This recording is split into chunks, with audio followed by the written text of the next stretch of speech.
दोस्तों major tips Singham channel में आपका स्वागत है। दोस्तों रामायण रहस्यों से भरा हुआ है। दोस्तों एक से एक पहुँचे हुए लोग कहते हैं कि रामायण के रहस्यों को समझना बहुत ही मुश्किल है। दोस्तों सिर्फ रामायण लोग पढ़ते हैं, लेकिन भद्राचार्य जी जैसे महान पुरुष लोग का ये कहना है कि वो 8000 बार रामायण का पारायण कर चुके हैं, फिर भी वो आज तक एक चौपाई की थाह तक नहीं पहुंच पाए हैं। तो दोस्तों आप अंदाज़ा लगा लीजिए कि जब उनके श्रीमुख से ऐसी बातें निकलती हैं तो एक आम आदमी तो एक शब्द भी नहीं समझ सकता है। दोस्तों श्री रामायण के रहस्यों को समझना बहुत मुश्किल है, फिर भी कुछ रहस्य मैं आपसे शेयर करता हूँ। दोस्तों रामायण में जो श्री राम जी थे वो 4 भाई थे, राम लक्ष्मण भरत शत्रुघ्न। दोस्तों श्री भरत जी जो थे वो और श्री लक्ष्मण जी और शत्रुघ्न जी ये सभी श्री विष्णु जी के अवतार थे। विष्णु जी 4 तरह के विष्णु होते हैं और ये चक्र, शंख और शेषनाग, जो श्री लक्ष्मण जी थे वो शेषनाग का अवतार थे। दोस्तों चारों ही श्री विष्णु जी के ही अंश थे। दोस्तों ये रहस्य भी बना रहा क्योंकि श्री राम जी के साथ ये चारों चीज़ें हमेशा जुड़ी रहीं और हर कल्प में, हर अवतार में लक्ष्मण जी श्री राम जी के साथ रहे और द्वापर में बलराम जी के रूप में श्री लक्ष्मण जी थे। दोस्तों कल के अवतार में भी ऐसा ही होगा।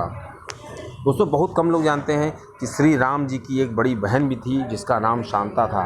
दोस्तों वो श्री कौशल्या जी से थी। दोस्तों श्री दशरथ जी के एक दोस्त थे आंध्र प्रदेश के, उनके कोई संतान नहीं हो रही थी। दोस्तों उन्होंने जब बहुत रिक्वेस्ट किया, शांता जी उनको बहुत प्रिय थी, इसीलिए श्री दशरथ जी ने ये विचार किया कि श्री शांता जी को उन्हें दे दिया जाए, जिससे कि उन्हें अपनी औलाद न होने का कोई दुख न हो। दोस्तों ये बहुत ही कम लोग जानते हैं। दोस्तों ये वही शांता जी थी जिनका विवाह श्रृंगी ऋषि से हुआ था। दोस्तों ये वही श्रृंगी ऋषि हैं जिन्होंने श्री दशरथ जी के पुत्र न होने पर जो एक यज्ञ करवाया था और 4 पुत्रों का उन्होंने यज्ञ कराया और श्री राम लक्ष्मण भरत शत्रुघ्न लोग आए धरती पर। दोस्तों तीसरा रहस्य यह है कि श्री सीता जी जो हैं वो उस धनुष को उठा लेती थी जो धनुष श्री राम जी ने स्वयंवर के समय उठाया था। दोस्तों उसका नाम पिनाका था। दोस्तों इस धनुष को श्री शिव जी ने श्री परशुराम जी को दिया था और परशुराम जी ने श्री जनक जी को दिया था। और दोस्तों जहाँ पूजा होती थी वहाँ पे रखा रहता था और श्री सीता जी जाती थी निसंकोच उसको उठा करके वहाँ पे साफ़ सफाई करती थी। ये देखकर दशरथ जी को लगा कि जो भी राजा इस धनुष को उठा लेगा उसी के साथ सीता का विवाह होगा। दोस्तों आपको तो पता ही होगा कि उस धनुष को उठाने के लिए रावण जैसे जो बलशाली थे वो उसको हिला तक न सके। दोस्तों वो तो श्री राम जी को ही उठाना था क्योंकि ये तो ऐसी लीला थी। दोस्तों आखिर में श्री राम जी का सीता जी से विवाह हुआ। दोस्तों अगला तथ्य ये है, अगला जो रहस्य है कि ये उस समय कहा जब श्री राम जी वनवास में जा रहे थे। दोस्तों बहुत कम ही लोगों को मालूम होगा कि वनवास के समय जब श्री लक्ष्मण जी श्री राम जी के साथ जा रहे थे तो 14 वर्षों तक उन्होंने बहुत बड़ा त्याग किया था।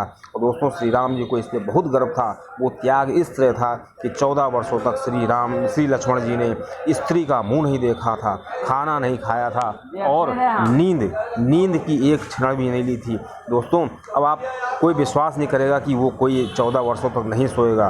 तो दोस्तों 14 वर्षों तक वो इसलिए नहीं सोए क्योंकि उन्होंने निंद्रा देवी को मना दिया था कि वो हमारी जो नींद है वो हमारी पत्नी को दे दें, हमारी उर्मिला जी को दे दें। तो दोस्तों 14 वर्षों तक श्री उर्मिला जी सोती रहीं।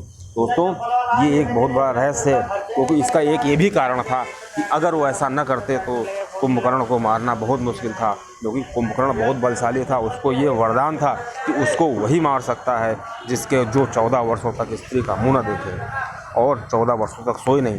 दोस्तों अगला रहस्य ये है कि कुंभकर्ण जो था वो बहुत ही पावरफुल था और दोस्तों उसको एक वरदान था कि वो जो है सोता रहेगा, हमेशा सोता रहेगा। दोस्तों हुआ यूँ कि उसने जो है ब्रह्मा जी को तपस्या करके ब्रह्मा जी को प्रसन्न कर लिया और ब्रह्मा जी से कहा मुझे इंद्रासन दे दीजिए। लेकिन दोस्तों इंद्र घबरा गए, इंद्र दौड़ते हुए ब्रह्मा जी के पास गए। ब्रह्मा जी ने सरस्वती जी से जो कन्विंस करके उनको कहा कि इसकी जो है बुद्धि फेर दो और उसके जवान पे जब वो इंद्रासन मांगे तो निंद्रासन निकले। दोस्तों ऐसा ही हुआ, उसको निंद्रासन मिल गया। तो दोस्तों इस तरह वो सोता रहता था।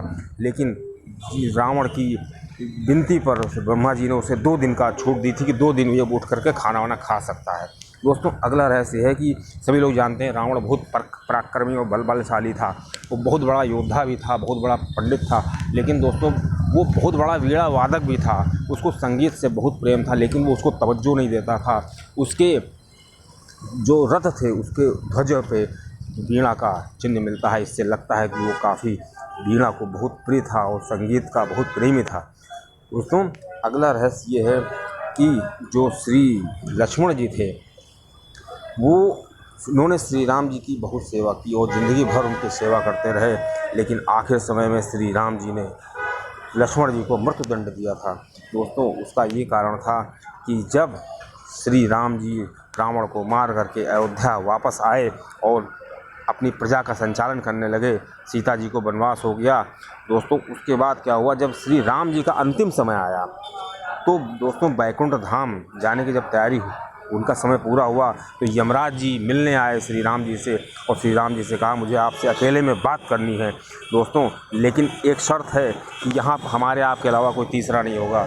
दोस्तों तो श्री राम जी ने लक्ष्मण जी को नियुक्त किया, कहा कि जब तक हम लोग बात कर रहे हैं तब तक कोई बाहरी नहीं आना चाहिए। लेकिन दोस्तों इतने में दुर्वासा ऋषि जी आ गए और दुर्वासा ऋषि जी ने कहा मुझे श्री राम जी से तुरंत मिलना है। लक्ष्मण जी ने मना किया, लेकिन फिर भी वो जिद करने लगे और कहा कि अगर ऐसा नहीं करोगे तो मैं पूरे लंका वासियों को तहस नहस कर दूंगा। दोस्तों लक्ष्मण जी ने सोचा कि लंका को बचाने अयोध्या को बचाने के लिए उन्होंने ऐसा किया कि श्री राम जी से जाके मिलवा दिया। श्री राम जी को गुस्सा आ गया और श्री राम जी ने अपने वचन के अनुसार श्री लक्ष्मण जी को मृत्युदंड देना निश्चित किया। दोस्तों ये बहुत ही दिलचस्प बात है कि श्री राम जी अपने वचन से कभी नहीं चूकते थे, जो उन्होंने कहा वो पूरा किया। दोस्तों अगला रहस्य ये है कि जो सेतु है राम सेतु, ये भी एक बहुत बड़ा रहस्य है कि राम सेतु आज भी उसके अवशेष देखने को मिलते हैं। दोस्तों ये अवशेष जो हैं ये वही हैं जो नल नील और श्री हनुमान जी ने सभी लोगों ने मिल करके बनाए थे और पुल का निर्माण किया था।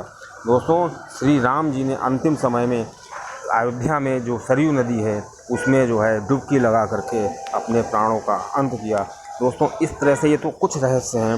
दोस्तों रहस्यों की एक बहुत बड़ी लिस्ट है। दोस्तों एक रहस्य ये भी बताते हैं कि जो शूर्पणखा थी उसी ने लंका में जो रावण था उसका सत्यानाश करने के लिए वचनबद्ध थी, क्योंकि एक समय लंका में जो रावण था उसने विश्व विजय प्राप्त करने के लिए अपना अभियान चलाया। उसी अभियान में शूर्पणखा का पति भी आ गया और दोस्तों शूर्पणखा के पति का जब सामना हुआ तो वो मृत्यु को प्राप्त हुआ और इसी वजह से शूर्पणखा ने कसम खा ली थी कि मैं तुम्हारे कुल का नाश कर दूंगी। दोस्तों जब लक्ष्मण जी ने शूर्पणखा की नाक कान काटे उसी समय उसके अंत रावण के अंत की घड़ियाँ शुरू हो गई थीं और धीरे धीरे क्या हुआ कि वो जो घटना थी उसने विकराल रूप ले लिया और श्री राम जी ने अपने सेना का इस्तेमाल करके और लंका पर चढ़ाई कर दी और रावण का